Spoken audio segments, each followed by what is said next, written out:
Alright, welcome back to Spaz on Wheels. I am back on the Triumph. I haven't used this in a while, the Tiger, since I got the Challenger, so running some errands. So we'll take this guy out. It's been a while. What, 3 or 4 weeks since I've been on this bike, probably.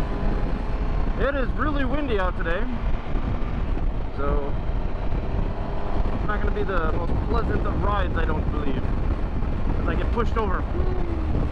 But we'll do it anyways.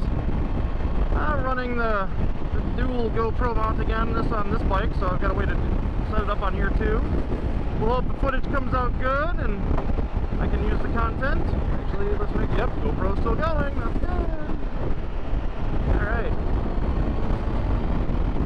Have to remember where the clutch is on this bike. It's a lot different than riding a cruiser, that's for sure.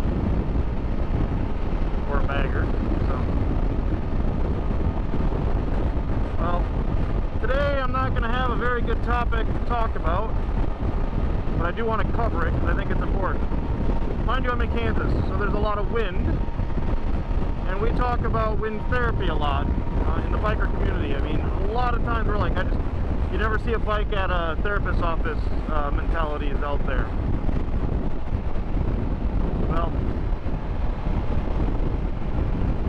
this morning we got the sad news that a student at my daughter's high school had passed away, and it turns out it was suicide. So it brings me to the topic of mental health, how motorcycles help, but also how they may not be the only thing you need.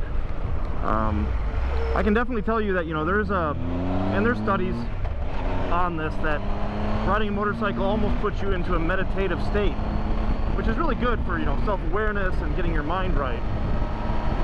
But at the same time, it may not be enough. So if you're watching this and you struggle with, you know, depression, anxiety, any of those, and you're in a bad spot, I implore you to seek additional help. Leverage your motorcycle, definitely do that, but also please go get some help and talk to somebody. Go to a therapist, and don't think, oh, I'm a man, or I'm a very strong woman, and I don't need to have anybody to talk to. That's just a way to hide from it. I've had to do some stuff with like family therapy. I've done therapy myself in the past. Mental health is no joke, and you can get into some really dark places. In today's world, with what's going on in the world today, I think it's even worse, especially for these kids. You know, they're not getting some of the social interactions they need, and then everything's, you know, scare. You know, it really can put you in a bad spot. So, you know, definitely motorcycles help. I just don't think they help to the extent of, you know, being the end-all be-all. I think it's one tool, and I would use some other tools as well.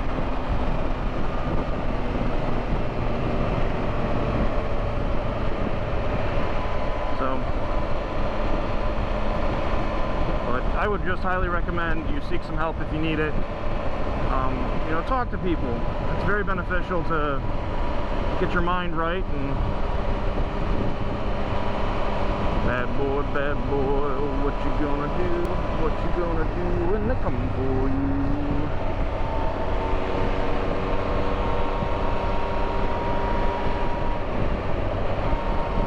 But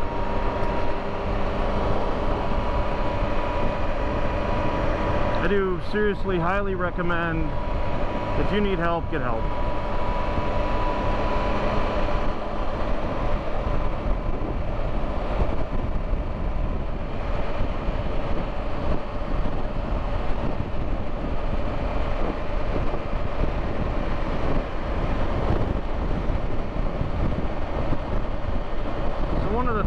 I'm hoping that I can do with this channel is sort of break some topics like this that I think need to be brought out.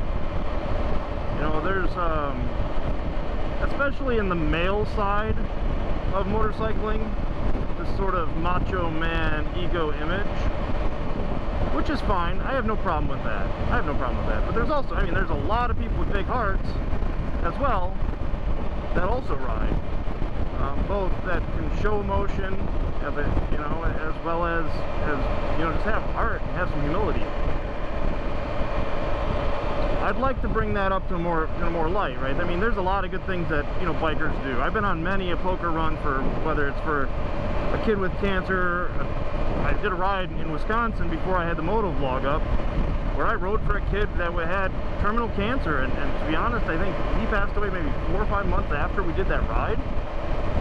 And we all just showed up. We all literally just showed up where he was at and drove all the bikes by, and, you know, put a smile on the little kid's face and let him enjoy what he loved. And he loved motorcycles, and he wanted to see them all. So, you know, there's a lot of good things that motorcyclists can do, but one of the big things we need to do is also be okay with people showing, you know, their own problems and tribulations and supporting them as best we can. Just like we support a downed rider. We do that all the time. We support a downed rider, we support a rider on the side of the road.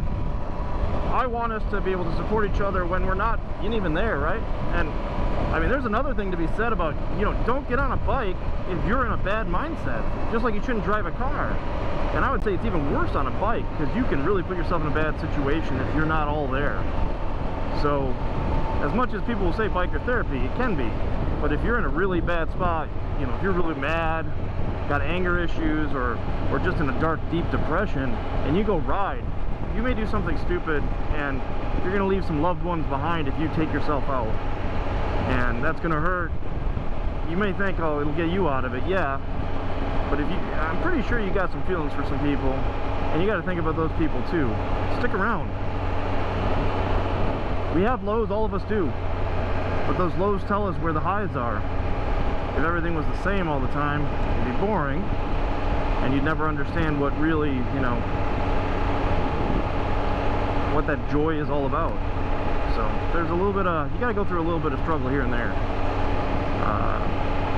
And there's things where you need help, and sometimes you need chemical help. Sometimes it's not just, it is not going to be just talking to somebody. It's going to be, you know, meds that can maybe help with some chemical imbalances you may be going through, because some of this is a chemical biological thing. It's not all just had a bad day. Some of it is literally something you can't even control if you wanted to. It's important to understand that. So I wish, you know, I'm here to support everyone. I'm not gonna, you got problems, you want to talk, if you know how to get a hold of me, get a hold of me. I'll listen, I'll have a conversation with you, and hopefully I can give you something to look forward to and get out of the rut, but then seek some professional help as well if you need it. So we don't have to be tough all the time. Sometimes you gotta do some self-care and take care of yourself, that's for sure. So I know this is more of a downer of an episode, but I really think it's an important message, and if, you know, if you're thinking ever about suicide, please call the suicide hotline at least. You know, that's somewhere where you can talk to somebody who's going to be not judgmental. They're going to have no bias of any kind, because they're not going to know you, and that's going to be much better for you than to do something, you know. And if you don't, I mean, I just don't. There's too much to live for. I know it can be dark and it can be in a bad spot, but once you're through it, it'll be all right.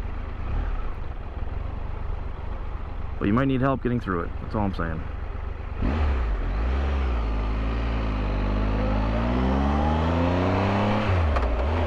Well, I think that's the end of this message and this, I guess, public safety announcement to some extent. You know, it's a dark topic. It's not a happy-go-lucky topic, but it's an important one. And hopefully, you know, if one of you viewers that, you know, today, tomorrow, in the future, when somebody watches this, you're in that spot. I hope, you know, hey, you belong. Stay around. You got more wheels to spin.